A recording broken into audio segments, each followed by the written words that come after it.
Hi, good afternoon from the UK. It's 20 to 4 in the afternoon. It's a very damp and dark day, despite the fact it's the tail end of summer. My name is Bob Brotchie.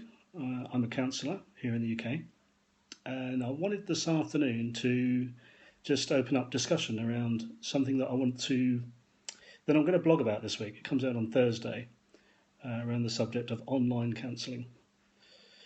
Good afternoon, Sonia. How are you? You're the only one here at the moment, so we're gonna stall a bit and see how long it takes for somebody to get us. Hi, Mags. How you doing? Good to see you. Thank you very much for the lovely heart. Got to start this account up. Hi, Sonia. I've got to start this account up again because I changed my Twitter handle.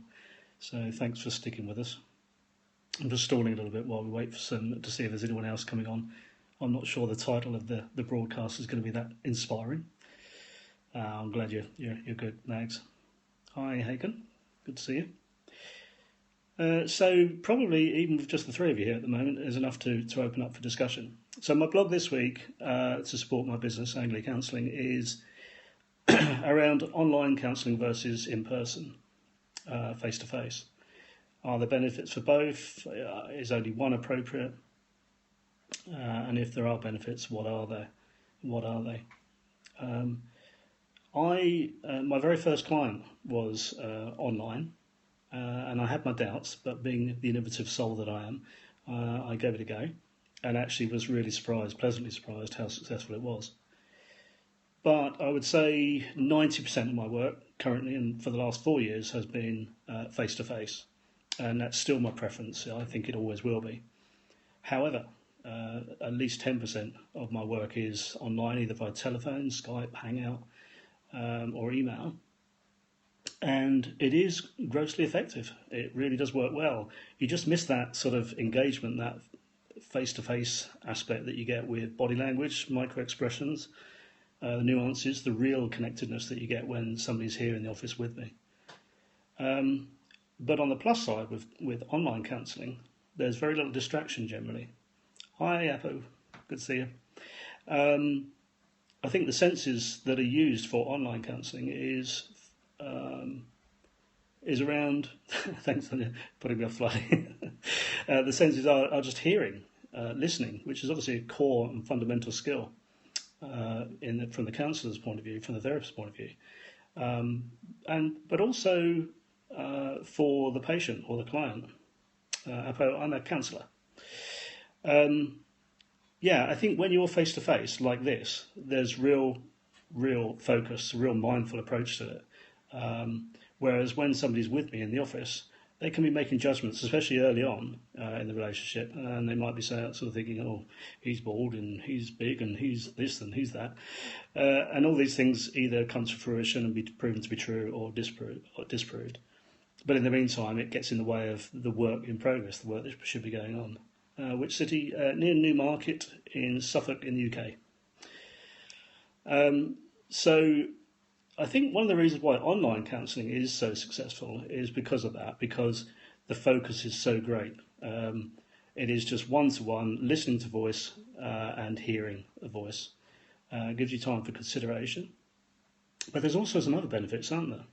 No, I'm sorry, I don't know Turkey very well. I haven't been there, but I know it's a wonderful place and a good place for holidays. I think one of the fantastic things about online counselling is that you can give considered responses and you're very focused and very mindful. I think that is one of the reasons why there is so much success with it. It's also useful for if somebody's very scared of coming to counselling because they're scared of being seen, what people might say, and it's not private enough in some way. It couldn't be further from the truth. My office here in Newmarket is quite private. Although we're on a business park, you could be coming anywhere when you walk through the doors to any unit. So stigma, managing that is one of the reasons. Distance. Of course, with online counselling, I could work with anybody around the world. I haven't worked with anybody outside of the UK, and that's just fine. But I would and could. I think the losing the track. Recently joined. You're going, Mr. Moneyman, naughty boy. let's try and get back to focus and mindfulness. So online, it's much more considered. Oh, distance I was talking about, wasn't I, before I got dragged away. If somebody's too far away, obviously we can deal with that. If somebody's very busy in the office or with childcare, they could continue counselling around that much more, because obviously there isn't the travel time associated with it. But also time before and after appointments, I think, is very important. People get very anxious beforehand and may start reflecting around the previous meeting, which is what I do too. Less of the anxiety, hopefully. But also after the meeting, people can feel very drained, or they can feel elated. And I think, online you can sit there just with your thoughts immediately after the meeting and do some really good reflection. Some of that might be lost when somebody drives here and is driving home, and then it can easily be forgotten. Thanks, Sonia. I appreciate you sharing that on. So that's a very, very, very quick resume of some of the positives and some of the benefits of online versus in person. I'll just reiterate that my preference is for in person, because I think there's nothing like real engagement. Thanks, Max. Yeah, somebody agreeing that they dislike driving after counselling. It's very challenging, really, to do online counselling and to do anything other than focus on that. I think when you come face to face with somebody, that real engagement that's there, I think you get a much more real experience. But it is flavoured with different emotions and flavoured with different judgments and everything, and they have to be sifted through. And I think that's where face to face there's more of a negative, because it can take 2 to 3 weeks sometimes of one meeting a week to actually build the engagement, the trust, the rapport. Whereas online, perhaps clients may feel more safe and are more ready to be open and honest about what's going on for them. So there really is a case for both. I've found effectiveness in both, obviously, and just recently I've joined an organisation called plusguidance.com. Plusguidance.com is a platform that is secure and vetted, and references and testimonials and everything else have been sorted out to provide for online counselling. So you can find me on there if you're interested in doing that. That's plusguidance.com. But if you wish to see me face to face, then that's obviously available as well via my website. You find the details from my Twitter handle. So that was the briefest of broadcasts, just to get me back into the fray. Sonia, thank you for badgering me back into Periscope land. We'll see if we can get something up and running for either this or ICE, my other passion, or some of the other matters and projects that I'm involved with. So thank you for joining us.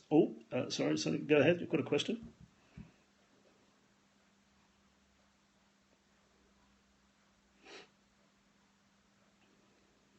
Just waiting for a question to be typed. Just bear with me.